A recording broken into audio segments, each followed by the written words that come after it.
Hi, I'm Deborah Emmanuel. I wrote this book called Rebel Rights, and I'm going to read you an excerpt from it. This is right at the beginning, just when I'm getting to prison. Since it was an offense against the Misuse of Drugs Act, I would serve up to a year of imprisonment without trial, but wouldn't have a criminal record because there was no conviction in court. They called it direct incarceration. I was too ignorant to ask about a lawyer or other ways of handling the situation. If you're a drug user, you have less of a right to argue with the law than other hooligans dancing around the penal code. The drug test machine god decided your path. It was happy news for my future work and travels, but I obviously didn't give a fuck at the time. When I walked into the station holding cell, Fazia was already there, curled up against one wall. She looked up at me in despair. Soon, both of us were ships on a swollen river, sobbing and overflowing.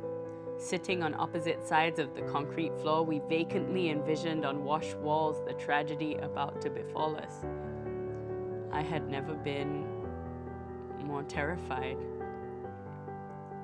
My mind danced through suicide scenarios. It seemed like the only way to stop reality from grabbing me with its eczema arms and pushing me through the doors of a prison cell. I would have to die, clearly. They took me to a room to remove my nipple rings and were incredulous when I had no tattoos. What? Nonconformist youth without any tattoos? The hands of authority will always see offenders through a veil of subjectivity. Everybody has prejudices. No officer is an infallible robot, but people in power must present as flawless. We were moved to Cantonment Station in the ubiquitous government-issue white van, then transferred into a musty-smelling Nissan. On the way there, I pleaded with the Makcik Tudung driving to open my sealed plastic bag of belongings so I could make one last call. I took out my phone and dialed Nicholas, asking him to get in touch with people and tell them what was happening. My voice was a frantic gurgle. I don't know how he understood anything I said. I also sent a number of "going to jail, see you later" text messages. Free Deborah giggled on the inside. Two other young women were in the car. One of them had a large, badly rendered Garfield inked on her bicep. The other was slim and shrunken like a voodoo doll. They must have been something like 27 years old, but already jaded and crusty.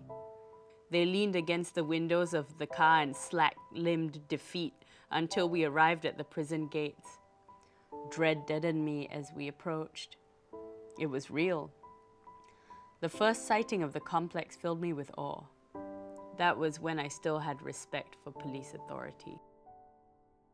Take a walk with me, have a talk with me, come to know the original me. Hi, I'm Melinda Cho and welcome to Oliginal. Today I have with me Deborah Emmanuel, and she's an author, a poet, and a performer, and she's going to share with us her experience in Changi Women's Prison. How did you end up there? It was actually 10 years ago now. So I was 19 and I was a bit lost and I was going out a lot.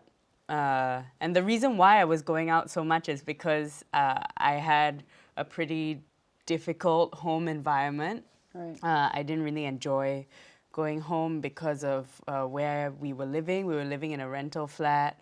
And also my mom had just left my dad, and everything kind of felt like it was falling apart. One of the ways that I ended up trying to be happy was escapism. In Singapore, if you're gonna try and escape, you don't escape by using lots of substances because then you might get in trouble. So what happened is I was going out and partying and smoking marijuana.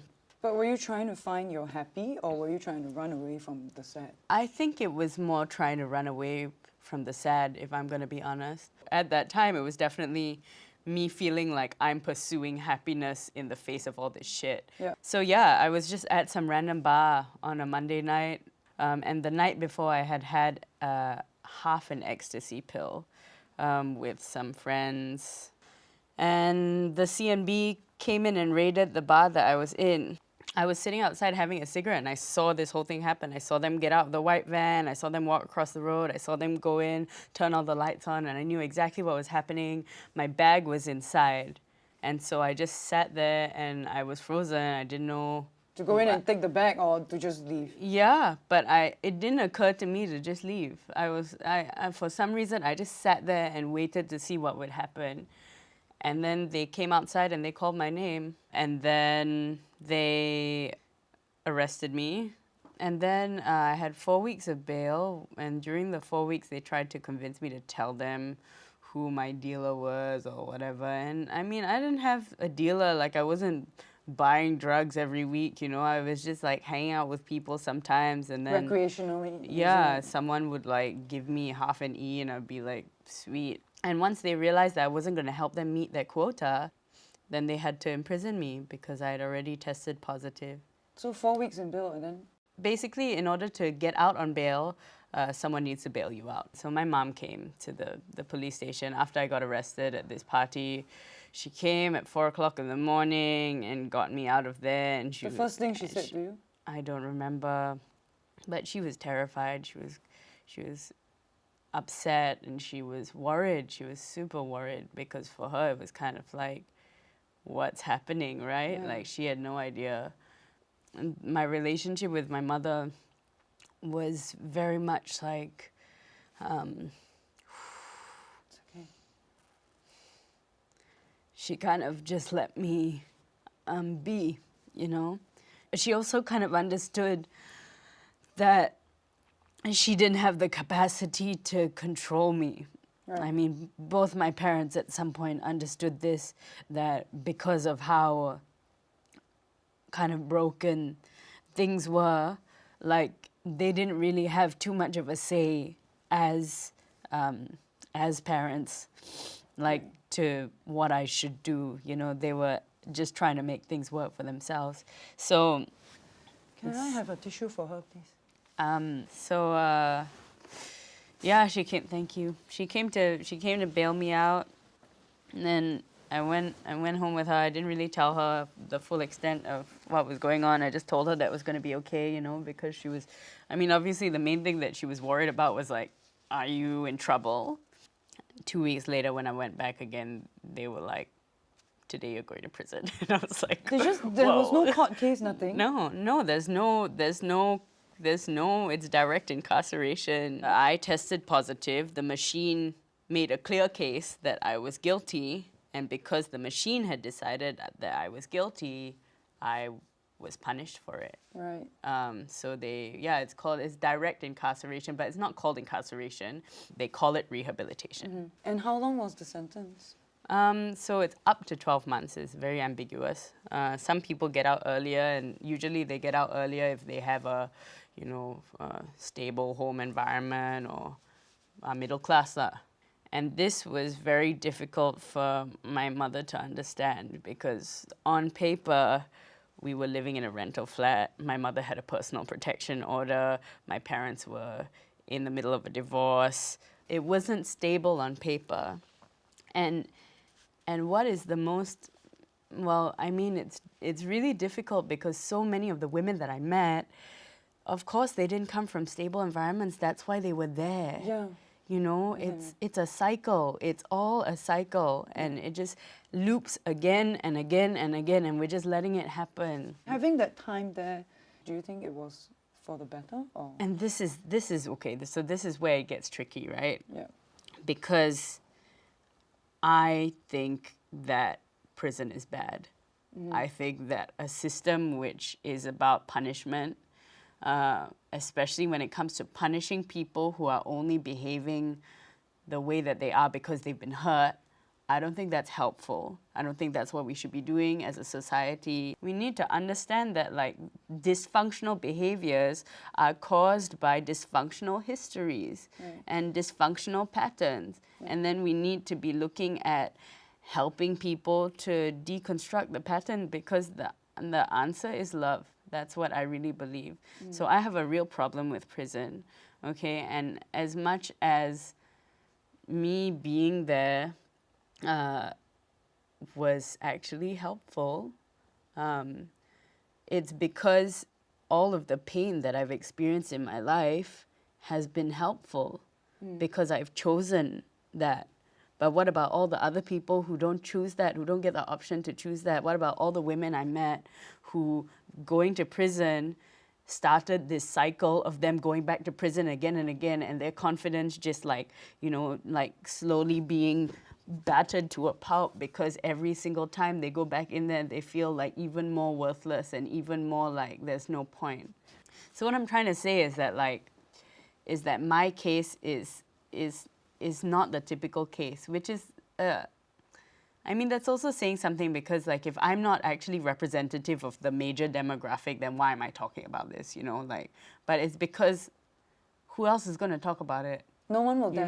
No, and who else has the vocabulary and the reach, and the analytical mind that has been able to kind of make sense of this experience. No, people will dare to talk, but they will not dare to talk about it as openly as you did. Yeah, and because it creates so much shame. I've had to deal with this shame for so long, and I'm still dealing with it, like trying to just not feel like I have been a bad person. I learned that I am responsible for myself, and that if I feel unsafe, then it is my responsibility to find safety within myself. I really feel now that everything that has occurred to me has been helpful, no matter how traumatic or painful, and that in the future it will be the same because it's always offering me a chance to confront things that I need to confront in order to evolve. And what about this book? Tell me about it. So, Rebel Rights. It's just like an account of what happened to me. It's just told in a kind of more prose, poetic style, with my own prose voice that I found. I found a voice of me as a bad bitch. Yeah. It was good. It was good finding that voice. And actually, the reason why I started writing it is activism, because of what I told you, I think, about imprisonment and about the system and about the way we punish people, because I wanted to make the case that the reason why we end up doing those things is because we're hurting, it's because I was hurting, like I wasn't. Why should I be punished for being different? Why should I be punished for trying to find my way? So with everything that you've gone through, like your entire journey in the prison, is there anything that we can do to help the ladies that are still in there? I know that if you wanted to get involved with the prison directly, you need a lot of clearance. So the people that are in there who are volunteering or running programs or whatever, they have to go through all of these steps in order to get involved. But I'm sure that you could volunteer. What about for yourself? What do you think that you will go back and volunteer? I have done different things. So I ran a drama program with the rehabilitation center that I went to. So I was helping them to kind of reflect on their emotional state and on their dreams and on their position and on their healing through a dramatic context. So it was just me having a supportive role, and they didn't know who I was. They didn't know where I had been. They didn't know that I was one of them. And I didn't want to make it about that. I didn't want to make it about me. I wanted to make it about them. So I was there to support them through them journeying into their past, because that's what I'm trying to get to, is that you can only fight after you have worked through the stuff that is stopping you from fighting. Before the fighting begins, the healing process has exactly. Yep. And so that is what I'm trying to do now. That's what I want to do as much as I can. Also, I'm writing a play now with a Tamil theatre company, and we are staging it in ITE Ang Mo Kio and publicly, and it's dealing with issues of imprisonment, also based on a Tamil epic called Kundalakesi. And so I am, in my own way, kind of talking about it and reaching out and doing the activism that I can. And I think that's all I'm capable of doing right It's now. not that's you all. know? It's little steps in every way. I think, hey, you're a really cool person. And you Thanks. should never be. I think what you went through, you have a story to tell, and you have an interesting mind, and you should never be ashamed of whatever happened. All right. Good talk. Thank you for coming. Thanks for watching season 2 of Oliginal. For more past episodes, click on the links below.